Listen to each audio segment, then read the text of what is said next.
topp Télé Sénégal TV ñu ngi leen di nuyu di leen ziar di am mbégte dellu siwaat ak yéen ci seen émission 2024 plus c'est toujours un plaisir ñu am beneen mbégte dalal tey ku ñu dootul présenté ci Sénégal borom xam-xam bu mag Pierre Ahmed Ba, anthropologue moderne, intellectuel engagé comme ni ñu koy présenté également manager stratégique, conseiller politique, fondateur mouvement Moi le Sénégalais. Ñu ngi lay nuyu di la dalal jàmm ci plateau 2024. maa ngi leen di fay di leen gërëm di leen sant ci invitation bi kontaan trop. dëgg la ñoo la gën a kontaan alors xam nga ni Sénégal fi mu toll pratiquement politique la ñuy waxtaanee ndax ñu ngi ci processus électoral bi jëm ci élection présidentielle bu 2024 ñoo ngi toll ci contrôler ay parrainage depuis ce matin conseil constitutionnel mu ngi ci mu xaw a jur coow ñu ragal ne aussi ñu ngi jëm ci peut-être période bu sensible ndax dañu war a tànn président de la République di am une élection inédite, une élection où le candidat sortant n'est pas candidat à sa propre succession, le président sortant je veux dire alors tey yow ban regard ban gis-gis nga am ci Sénégal fi mu toll ci wàllu politique ak coow li ci nekk yépp.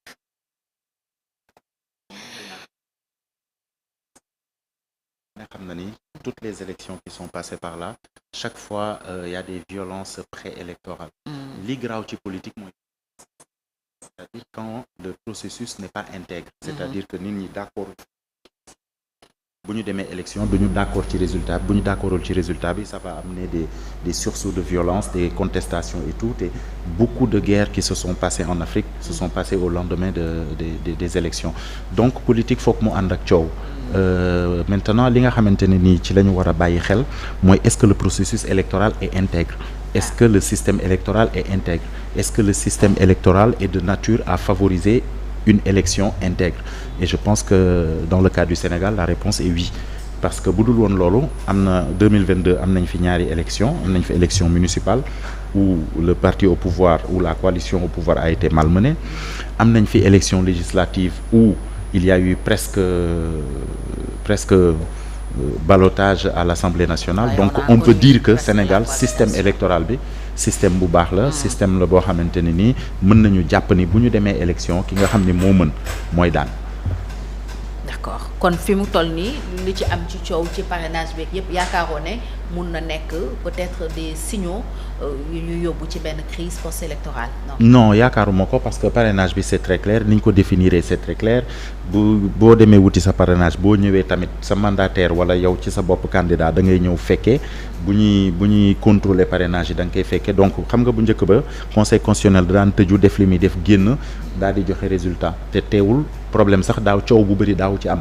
Parce que en matière électorale les décisions du conseil constitutionnel sont susceptibles d'aucun retour loolu la constitution bi wax. Maintenant dem nañu ba indi beaucoup plus de transparence donc foofu am na avancé. Donc léegi da nga voilà tirage au sort bi ak yooyu yi ñuy def nit ñi ñëw toog nga indi sa parrainage ñu contrôler ko sa kanam contrôler wuñ ko sa ginnaaw da ngay fekkee. Donc je pense que buñ la nee lii baaxul yow mi nga xam ni fekkee nga amatoo sax droit naan yaa ngi génn su dee respecté nga nit ñi naan yaa ngi coow parce que gisuma lan nga war a coow. Mais est-ce que problème bi tam nekkul ci parrainage bi ci boppam ndax cour de justice bu CEDEAO am na lu mu ci waxoon te ba léegi Sénégal appliqué wu ko au nom de la souveraineté. Attention lan la ci cour CEDEAO wax. nañu dindi parrainage bi parce que niñ ko defee baaxul. cour CEDEAO mosul wax nañ dindi parrainage bi. cour CEDEAO dafa ne nañu wàññi taux de parrainage bi. loolu Sénat moo ko recommandé woon. parce mais la que CEDEAO avait suggéré. CEDEAO en 2019 man. li nga xamante ni moom lay fàttaliku ci seen décision dañu ne ni ñu tëralee woon parrainage bi du permettre à tous les candidats d'atteindre le nombre de parrains que nañ ko wàññi parce que parrainage bi c'est-à-dire que li ñu amoon ci électeur mënul woon permettre à tous les candidats au cas où par exemple aujourd'hui on a combien 200 ou 265. Mais li ngay wax ni c'est toujours le cas hein. Oui, mais si c'est toujours le cas ça veut dire qu'il y a quelque chose qui ne va pas. Ah oui, c'est donc si non nag moo nekk ba tey. mais xam nga une élection c'est une compétition. Si tu n'es pas capable d'avoir des parrains, de compétir à ce niveau-là, tu ne peux même pas prétendre aller aux élections présidentielles. Il faut que ça soit sérieux parce que une élection présidentielle lu sérieux la. ñuy fowee parce que dëkk bi dañu tàmm folklore tamit ku mu neex nga ne candidat la ku mu neex parce que nekk nga candidat di nga siiw dinañ wax ci say mbir machin loolu yàgg na fi mais dafa am loo xamante ne ni su fekkee amuloo ko parce que c'est une question de représentativité parce que balaa nga naan naam ne fa balaa nga naan man mii war naa mën a jiite Sénégal day fekk Sénégal xam la mais am na ñoo xamante ni nii kenn xamu leen am na ñoo xam ni kenn mësu leen a dégg Sénégal mësta am problème ba ñu tàllal leen micro sax laaj leen seen xalaat liggéey lu ñu Sénégal lu ñu leen di mën a ràññee donc il faut que ñu accepter que ni compétition la compétition nag boo ciy dem yow yaay xool na ngay def ba jàll. mais day fekk tam conditions yi daje. c'est-à-dire yan conditions ñoo dajewul selon yow. mais li ñu wax nii par exemple. c'est-à-dire. fichier bi permettre à ce que ñëpp mun a am parrainage. Est-ce que le fichier donc à ce moment-là on peut demander nous sommes 17 millions de Sénégalais supposons qu'on ait 1 million de candidats. Donc le fichier doit permettre à 1 million de candidats de pouvoir avoir des parrains. Sachant que nous sommes 6 millions à 7 millions d'électeurs, c'est-à-dire que s'il y a 1 million de candidats dañu war a laajte candidat bu nekk 7 parrains. Est-ce que c'est cohérent? C'est pas cohérent. Kon daal yow gisoo problème. Donc une loi, elle doit être contraignante. Elle est faite pour être contraignante. Une règle, elle est faite pour être contraignante. Elle n'est pas l'esprit de la compétition. Voilà, exactement. Donc c'est une question de compétition. On a demandé 54 000 parrains.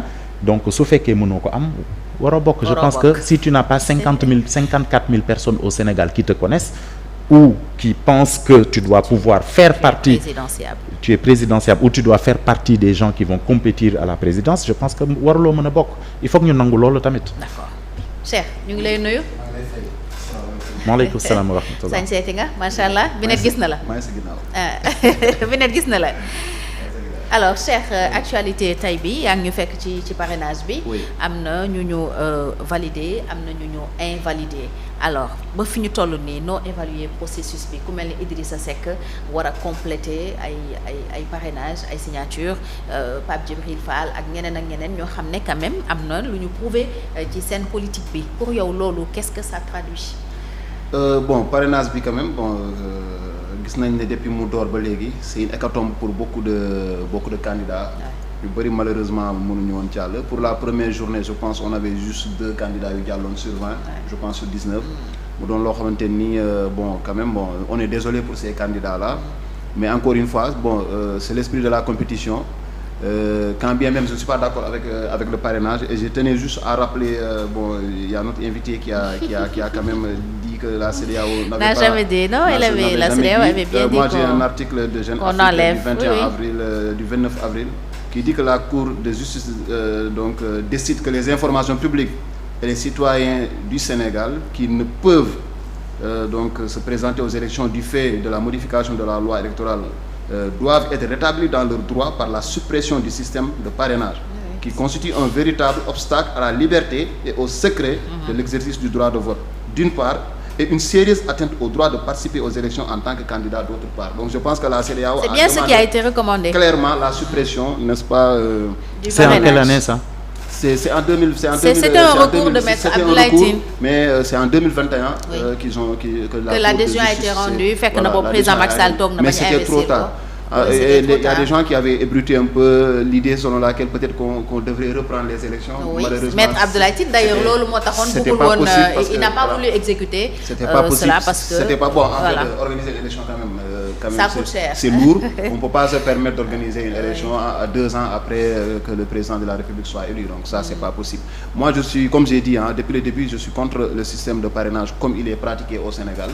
Je trouve que par exemple aujourd'hui il y a certains qui disent le fait qu'il y ait eu des tirages, un tirage au sort quand même permet d'avoir plus de transparence. Malheureusement, moi je dis non. Hier, je l'ai relevé ici sur votre plateau. C'est que les gens, n'est-ce pas, ceux qui ont déposé avant tout le monde peuvent se retrouver à la fin et avec des doublons. Parce que ce qui passe, bon, le fichier électoral qu'on a ne peut pas parrainer, n'est-ce pas, le fichier avec les votants. On ne peut pas parrainer tous les cas. waaw mënuñu quoi maa ngi jégalu de waaw mënuñu parrainer 93 candidats yi nga xamante ne ñoo nekk ci liste bi dafay jafe donc du coup forcément ay doublons day am mais ku njëkk a jàll am nga avantage léegi nag y a les grands partis ñi nga xamante ni comme taxawu ñi nga xamante ne ñoom ils ont le nombre de députés requis y a Pastef qui a le nombre de députés ou bien Sonko 2024. Habib Sy est passé avec 13 députés. Voilà le PDS aussi wàllu ñoom am nañu le nombre de députés requis donc ñooñu noonu bon ils sont pas dans la difficulté mais ñi nga xamante ne amuñu loolu vraiment day doon lu jafe mais aussi on peut pas laisser passer 93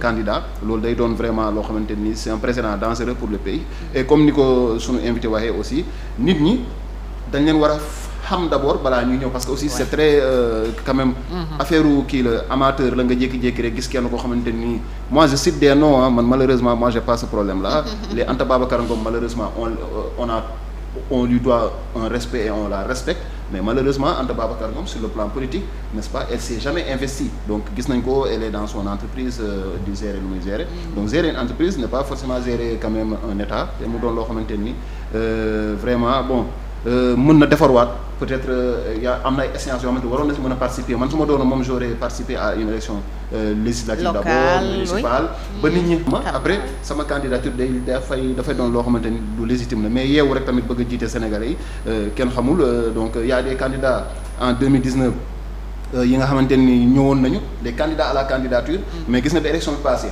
kenn gisatu leen on se souvient même plus ñooñu bokkoon nañu ci liste ñi nga xamante ni même en 2012 déjà donc xamuñu ñooñu fan lañ nekk tey donc peut-être erreur la woon bu ñu leen joxoon suñu réew ñu koy jiite mais bon encore une fois le filtre va continuer malheureusement il y aura des victimes donc bon il y aura d'autres victimes mais Pierre Ahmed suñu gisee tey ku mel ni Idrissa Seck ak ñeneen di am yenn problème yi est-ce que cela ne veut pas dire que peut-être ils sont